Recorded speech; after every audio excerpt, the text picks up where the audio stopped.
Hello friends, welcome to my channel child educare. আজকে দেখো আমি তোমাদের লেসন 8-এর যে অংশটুকুনি বাকি ছিল সেই অংশটুকু তোমাদেরকে আজকে পড়িয়ে আমি শেষ করে দেব। অর্থাৎ activity 8-এ, activity 8B, 9A and 9B। চলো দেখি। Activity 8A, arrange the letters properly to form meaningful words. You will find the words in the text. কি বলছে, এখানে এলোমেলো ওয়ার্ড দেওয়া রয়েছে, সেগুলিকে অ্যারেঞ্জ করে একটা মিনিংফুল ওয়ার্ড তৈরি করতে বলছে, যেগুলি তুমি এই টেক্সট বুকে পড়েছো বা পেয়েছো।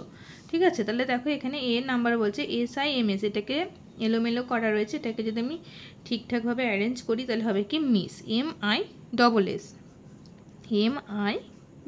মিস। তারপরে দেখো ORCUES, এটা কি হবে, এটা হবে কোর্স,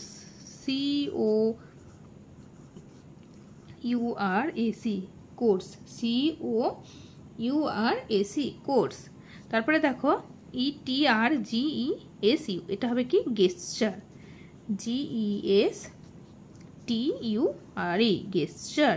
গেস্টার মানে আমরা কি জানি, অঙ্গভঙ্গি করা, তাই না? তারপরে দেখো এটা কি হবে বলো তো, এটা হবে কি ল্যাঙ্গুয়েজ, LANGUAGE ল্যাঙ্গুয়েজ। তাহলে এই গেল আমার অ্যাক্টিভিটি 8-এর এ। এবার নেক্সট দেখো অ্যাক্টিভিটি 8B কি বলছে, make sentences with the words opposite in meaning to the following words. এখানে যে ওয়ার্ডগুলো দেওয়া রয়েছে এর যে অপোজিট মিনিং হবে সেই অপোজিট মিনিং দিয়ে সেন্টেন্স তৈরি করতে বলছে। তাহলে দেখো এখানে হচ্ছে ডে, ডের অপোজিট ওয়ার্ড কি হচ্ছে, ডের অপোজিট ওয়ার্ড হচ্ছে নাইট, কি তাই তো? ডে মানে দিন আর নাইট মানে কি রাত্রি। তাহলে রাত্রি দিয়ে কি একটা সেন্টেন্স হতে পারে বলো, উই স্লিপ অ্যাট নাইট, আমরা রাত্রিবেলায় কি করি, ঘুমাই, তাই না? আর দেখো আফটার মানে কি জানি আমরা পরে, তাহলে এর বিপরীত শব্দ কি হবে, বিফোর। তাহলে বিফোর দিয়ে কি হবে বলো, একটা শব্দ বলি, তাহলে বিফোর আস আমাদের আগে, সামওয়ান কেম হেয়ার, তাহলে আমাদের আগে এখানে কেউ এসেছিল। ঠিক আছে, এবার ওপেন মানে কি খোলা, তাহলে খোলার বিপরীত কি, খোলার বিপরীত হচ্ছে বন্ধ করা, সেটার ইংলিশ কি হবে, ক্লোজ, তাই তো? তাহলে ওপেনের বিপরীত মিনিং বা অপোজিট মিনিং হচ্ছে ক্লোজ। তো ক্লোজ দিয়ে হতে পারে কি, I close the door everyday, I close the door every day, আমি রোজ আমার দরজা বন্ধ করে রাখি, তাই না? হ্যাপি মানে কি সুখী বা খুশি, তার বিপরীত মিনিং হচ্ছে স্যাড মানে হচ্ছে দুঃখিত, কি তাই তো? এটা দিয়ে বাক্য কি হবে, they were sad to know it, তারা এটা জেনে খুবই দুঃখিত বা দুঃখ পেয়েছিল। এই গেল আমাদের অ্যাক্টিভিটি 8-এর বি। এবার দেখো বলছে ইটস রাইম টাইম, একটা ছড়া বা রাইম আছে দেখো ল্যাঙ্গুয়েজ দিয়ে, কি বলছে, ল্যাঙ্গুয়েজেস হ্যাভ ডিফারেন্ট নেমস, মানে হচ্ছে ভাষার বিভিন্ন নাম আছে, but there purpose is the same, কিন্তু তাদের উদ্দেশ্য, পারপাস মানে উদ্দেশ্য, তাদের উদ্দেশ্যটা হচ্ছে কি না একই। They go beyond time and space, তারা সময় এবং স্থান পেরিয়ে চলে যায়, and make this universe one small space, এবং এই বিশ্ব ব্রহ্মাণ্ডকে তারা একটা ছোট্ট জায়গা বানিয়ে দেয়। কারণ কি জানো না, আমরা ভাষার মাধ্যমে একে অপরের সাথে যোগাযোগ রাখি, দেয় তো একটা বিশ্ব ব্রহ্মাণ্ডে প্রচুর রকমের ভাষা রয়েছে, তো সেই ভাষার মাধ্যমে আমরা যেহেতু একে অপরের সাথে যোগাযোগ রাখি, সেই কারণে বলছে এই বিশ্ব ব্রহ্মাণ্ডকে একটা ছোট জায়গায় সে পরিণত করে। এবার দেখো বলছে let's talk, imagine you are a postman of your neighbourhood, তুমি মনে করো তোমার পাড়া প্রতিবেশীদের তুমি একজন পোস্টম্যান বা পিয়ন।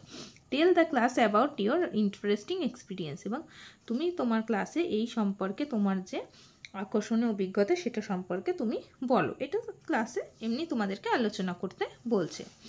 এবার দেখো অ্যাক্টিভিটি 9-এর কি বলছে, write 5 sentences on what you want to be when you grow up, use the following hints, তুমি বড় হয়ে কি হতে চাও সেই সম্পর্কে 5টি সেন্টেন্স বা বাক্য লিখতে বলছে। হিন্টস অর্থাৎ সাহায্যকারী ওয়ার্ডগুলি কী দিয়েছে দেখো, your aim, reasons for choosing its significance in society, তোমার লক্ষ্য কী বা এটার যে তুমি কোন বিষয় বা তুমি কি হতে চাও তার কারণটা লিখতে হবে এবং তার সমাজে গুরুত্বটা কতটা সেটা সেই সম্পর্কে তোমাকে 5টি বাক্য লিখতে হবে। তো চলো দেখে নিই কী হতে পারে। দেখো I wish to be a teacher, আমি একজন শিক্ষক হতে চাই। A teacher is a great listener of knowledge, prosperity and light. একজন টিচার হলেন জ্ঞান, সমৃদ্ধি এবং আলোর একজন মহান শ্রোতা। Every teacher helps their students in choosing their path. প্রত্যেক টিচার বা প্রত্যেক শিক্ষকই তার স্টুডেন্টদেরকে সাহায্য করে তাদের সঠিক পথটা বেছে নেওয়ার। Teachers teach us how to respect elders. Teacher কী করে আমাদেরকে শেখায় কিভাবে বড়দেরকে সম্মান জানাতে হয়। So I want to take up this profession. তো সুতরাং আমি এই প্রফেশনটা বা এটাকে পেশা হিসাবে বেছে নিলাম। তো এই গেল আমার 9-এর অ্যাক্টিভিটি 9-এর এ, যে আমি কি হতে চাই বড় হয়ে এবং তার সম্পর্কে 5টি সেন্টেন্স। এবার দেখো 9-এর অ্যাক্টিভিটি 9B কি বলছে, write 5 sentences on the subject you like to study the most, give reasons for your choice. তুমি কোন সাবজেক্টটা পড়তে পছন্দ করো বা তোমার প্রিয় সাবজেক্ট কোনটা সেই বিষয়ে এবং কেন পছন্দ করো সেই বিষয়ে তোমাকে 5টি সেন্টেন্স লিখতে বলছে। চলো দেখে নিই। দেখো, I like to study English, আমি ইংলিশ পড়তে ভালোবাসি। যার যেটা পছন্দ সে সেটা লিখবে। It is an interesting and pleasant to study, এটি একটি আকর্ষণীয় একটি subject. I love reading and this subject has a huge collection of stories and poems. আমি রিডিং পড়তে ভালোবাসি এবং এই সাবজেক্টের মধ্যে প্রচুর পরিমাণে গল্প এবং পোয়েম রয়েছে, অর্থাৎ কবিতা। Every chapter of English text book has an amazing collection of picture. এবং ইংলিশ যে টেক্সট বুক রয়েছে সেটার প্রত্যেকটা চ্যাপ্টারে কী রয়েছে, একদম মানে অ্যামেজিং মানে অবাক করা সব ছবির কালেকশন রয়েছে। It is the medium of international communication, এটি একটা আন্তর্জাতিক যোগাযোগের মাধ্যম, সেই কারণে কি না আমি ইংলিশ পছন্দ করি। এই গেল আমার অ্যাক্টিভিটি 9-এর বি। এবার দেখো এখানে বলছে লেটস ওয়ার্ক টুগেদার, এসে একসঙ্গে কাজ করি।